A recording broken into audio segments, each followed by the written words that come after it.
3 trillion barrels. Not million. Not billion. Trillion. Sitting inside the rock beneath a stretch of land that covers parts of Utah, Colorado, and Wyoming. A reserve so large that if you could pump it out at the same rate the United States currently consumes oil, it would last this country more than 400 years.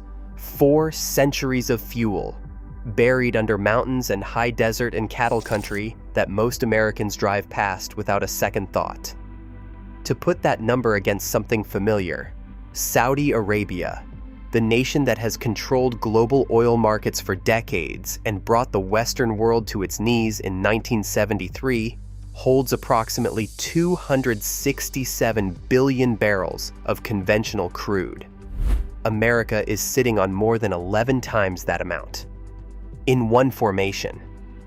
Under 3 states most people can identify on a map, but probably couldn't tell you much else about. The formation is called the Green River Formation, and there is a reason you have never heard of it in the context of American energy production. Because despite more than 100 years of trying, hundreds of millions of dollars of investment, and some of the most sophisticated engineering minds in the world working on the problem, the United States has never extracted one single barrel of oil from it at commercial scale. The reason explains something fundamental about the difference between what is in the ground and what actually comes out of it. To understand what the Green River Formation is, you have to go back roughly 50 million years. Long before Utah was Utah, before Colorado had its name, before any of this was mapped or named or claimed, the region that is now the high desert of the American West was covered by an enormous ancient lake. Geologists call it Lake Winta. It was not a seasonal feature. It was a permanent body of standing water, stretching across what are now 3 states, fed by rivers that poured sediment into it continuously for millions of years. At the bottom of that lake, algae bloomed and died. Bacteria grew and collapsed. Aquatic organisms lived their short lives in the shallows and sank to the bottom when they died. Layer after layer of organic material settled into the sediment at the lakebed. Then more sediment on top of that, compressing it down. Then more still. Over millions of years, the organic material was buried deeper and deeper. Heat and pressure built up. The organic matter began to convert into hydrocarbons. But here is where the Green River Formation diverges from the oil fields most people think of when they think of oil. In a conventional oil field, the organic material was buried deep enough, for long enough, under enough heat and pressure, that the chemical conversion completed. The kerogen became crude oil, a liquid, something that can be pumped. In the Green River Formation, the burial was not quite deep enough. The heat was not quite high enough. The time was not quite long enough. What sat at the bottom of Lake Winta for 50 million years converted into kerogen, which is organic material that is partway through the process of becoming oil, but has not finished the conversion. The kerogen is locked inside the rock itself. It is not floating in a reservoir. It is not waiting in a pool underground. It is chemically bonded to the sedimentary rock in a 1,000-foot thick layer of what geologists call oil shale, and it covers an area the size of West Virginia. The rock is the bottle. The oil is inside the rock, and the rock does not give it up easily. 3 trillion barrels.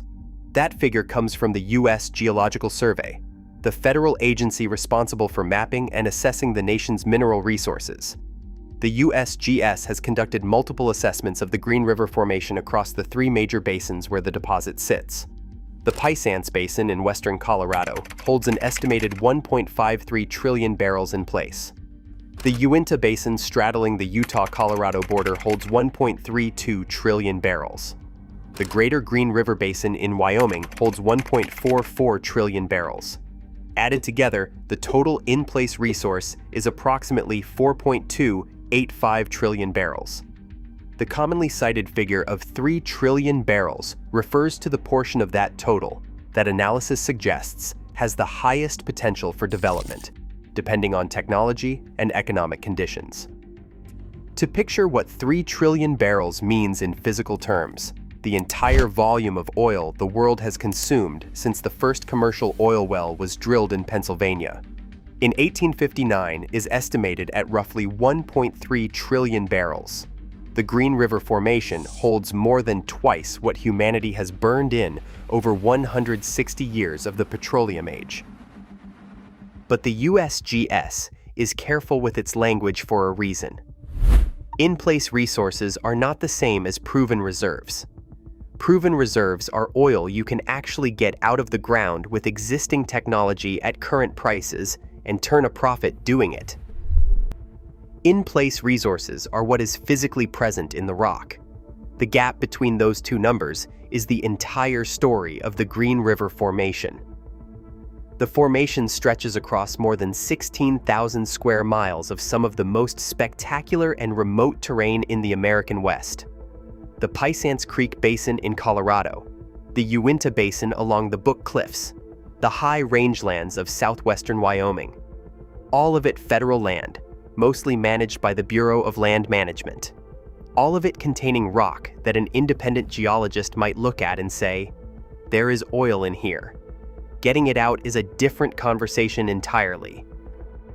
The oil shale companies that tried to solve the extraction problem discovered a physics problem that money cannot fully overcome. Kerrigan does not flow. You cannot drill into oil shale the way you drill into a conventional reservoir and wait for liquid to rise up the borehole. Kerrigan is solid. It is embedded in the mineralogy of the rock at the molecular level. To turn it into something usable, you have to apply enough heat to trigger a chemical reaction called pyrolysis that completes the conversion process that geology started but did not finish. That requires heating the rock to between 650 and 900 degrees Fahrenheit and holding it there long enough for the reaction to proceed. There are 2 ways to do this. The first is to mine the rock, bring it to the surface, crush it, heat it in a large vessel called a retort, and collect what comes out. This method works at a small scale. It was practiced commercially in Scotland in the 19th century and in Estonia during World War II. It was tested extensively in Colorado and Wyoming during the 1970s and early 1980s. The problem is scale and waste. Mining enough rock to produce meaningful quantities of oil generates enormous volumes of spent shale that must go somewhere. The rock expands when you process it, meaning you end up with more waste than you started with rock. In an arid environment with limited water and fragile ecosystems, disposing of billions of tons of processed shale is not a logistics problem. It is an ecological problem. The second method is to heat the rock in place, underground, without mining it.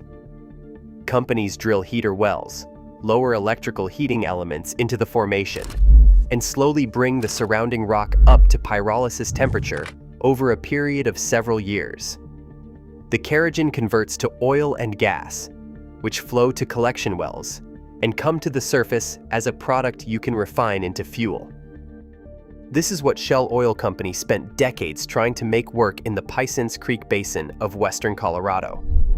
In 1997, Shell conducted its first small-scale test of in-situ conversion on a 30 by 40-foot plot on the western slope of Colorado, about 200 miles west of Denver.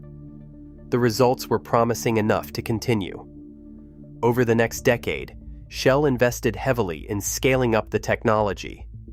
Heater wells, collection wells, the engineering to manage a subsurface operation that would require years to heat the formation before producing a drop of oil. But the technical problem that eventually stopped Shell was not the heating, it was the water. The Green River Formation sits above and within aquifer zones that supply water to surrounding communities and ecosystems in one of the most water-stressed regions on Earth. When you heat oil shale underground at 700 degrees Fahrenheit for 4 years, The surrounding groundwater does not stay put. It migrates toward the heat. It can contaminate the product. It can carry heated water into areas where it was not before. Shell's solution was a freeze wall, a ring of wells drilled in a perimeter around the heating zone, filled with circulating refrigerant, chilled to well below zero, creating a continuous underground barrier of frozen rock and ice that would isolate the heated zone from the surrounding aquifer. It worked in principle. In practice, the cost of maintaining that freeze wall around an operation large enough to produce oil at commercial scale turned out to be staggering. By 2007, Shell had withdrawn its application for a full-scale mining permit, citing costs for building the freeze wall that had significantly escalated. The company that had spent decades and hundreds of millions of dollars on oil shale research quietly stepped back. If that just shifted how you think about America's energy picture, you are not alone. Every subscriber who hits the bell on this channel is automatically entered in our monthly branded hoodie giveaway. Free. Details are in the description. Shell was not the first company to learn this lesson the hard way. They were the most recent. May 2, 1982 is still known in the towns of western Colorado as Black Sunday. During the 1970s, the Arab oil embargo and the global energy crisis convinced Congress, the White House, and the American oil industry that domestic oil shale was the strategic answer to foreign oil dependence. The federal government poured money into research programs. Energy companies poured investment into the western slope of Colorado. The towns of Rifle, Meeker, and Parachute in Garfield County grew rapidly as workers arrived to staff the coming oil shale boom. Housing was built, schools expanded, restaurants opened. The infrastructure of a new industry was being assembled in high desert communities that had never seen anything like it. The largest project was operated by Exxon and a consortium of partners. The Colony Oil Shale Project, located near Parachute, Colorado, was designed to process 47,000 barrels of oil per day from surface-mined oil shale. Construction was underway. Workers were on site. The project represented the most serious attempt in American history to turn the Green River Formation into a functioning energy industry. On May 2, 1982, Exxon announced it was shutting down the Colony project immediately, not winding it down, not pausing it, shutting it down. The same day, 2,000 workers lost their jobs before the sun set. The reason was the mathematics that had never quite worked. Global oil prices had fallen enough that shale oil, which was always more expensive to produce than conventional crude, could not compete in the market, even with the government subsidies designed to protect it. The freeze wall problem, the mining waste problem, the energy in, energy out problem. When oil prices dropped, none of the solutions were close enough to viable to justify continuing. The towns along the western slope of Colorado did not recover for years. Rifle, Colorado lost a quarter of its population in the following 12 months. Real estate values collapsed. Businesses that had opened to serve the oil shale workforce closed. Schools that had been expanding began cutting staff. The infrastructure that had been built in anticipation of a decades-long industry sat empty.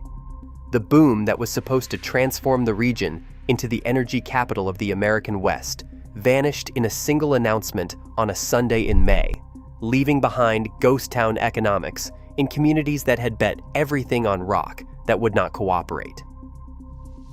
The core problem that stopped Shell in 1982 and Exxon in 2007 is the same problem that faces oil shale development today: the energy equation. Conventional oil production has what energy analysts call a high energy return on investment. You spend a small amount of energy drilling and pumping, and you get a large amount of energy back in the form of crude oil. Saudi Arabian oil production has historically returned 30 to 100 units of energy for every 1 unit invested. That ratio is what made cheap oil possible, and what built the modern economy on top of it. Heating rock to 700 degrees Fahrenheit for 4 years, whether through surface retorting or in situ conversion, requires substantial energy input. Drilling, maintaining, and powering heater wells across a large formation requires more. The energy return from oil shale production is estimated at somewhere between 1.5 and 4 units of energy out for every unit invested, depending on the method and conditions. At the low end of that range, you are barely breaking even on energy. You are spending significant resources to access a resource that gives back only marginally more than you put in. This does not make oil shale worthless. It makes it expensive. And expensive oil competes against whatever the market price of conventional crude happens to be. When oil is $100 per barrel, the economics of oil shale start to look more interesting. When oil is $70, they fall apart. The Green River Formation does not know what oil is trading at. It just sits there, containing 3 trillion barrels of kerogen that is always one price cycle away from being either the most important deposit on Earth or the most expensive rock in America. The water constraint has not changed either. The Green River Formation sits in the drainage basin of the Colorado River, which already supplies water to 40 million people in 7 states and parts of Mexico, and which has been running below its historical average for decades. Any large-scale oil shale development in the Pisces or Uinta basins would require water. A lot of it, in a river system that is already overcommitted. On January 20th, 2025, President Trump issued an executive order declaring a national energy emergency and directing federal agencies to maximize domestic energy production on public lands. The Bureau of Land Management, which manages the federal land over much of the Green River Formation, subsequently held 22 lease sales and generated more than $187 million from leasing parcels in Colorado and Utah in the first year of the administration. The regulatory streamlining that had made oil and gas development more complicated was rolled back.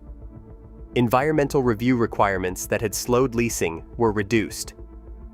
This matters to the Green River Formation, because the vast majority of the formation sits on federal land. Policy changes that make it easier to lease and develop that land directly affect whether companies are willing to invest in oil shale research and pilot projects again. And there is evidence that some are watching. The Uinta Basin in Utah has seen renewed interest in tight oil production from shallower zones of the Green River Formation using horizontal drilling techniques, a different approach from classical oil shale extraction that produces conventional oil from sections of the formation where the kerogen has matured further than the main deposit. But the 3 trillion barrels of kerogen-locked oil shale has not moved. The physics has not changed. The energy math has not improved enough to close the gap. The water question in the Colorado River Basin has become more acute, not less. Here is where things stand.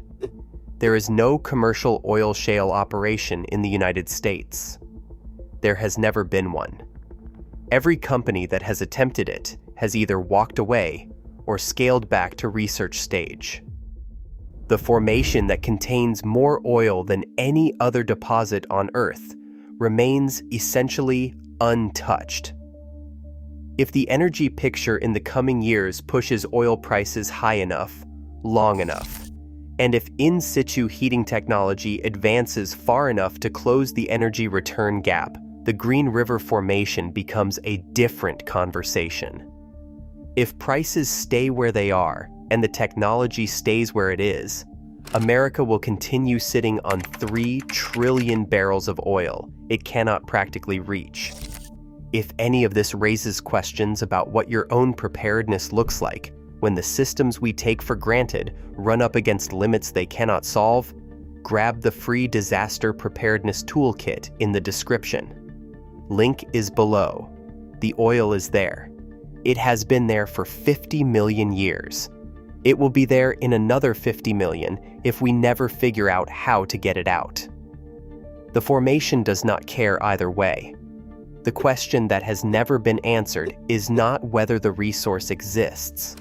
It is whether the resource is real in the way that matters. Not just geologically real, but economically real, technologically real, practically real. And right now, 50 million years after Lake Winta dried up and left its contents locked in rock beneath 3 western states, that question remains open.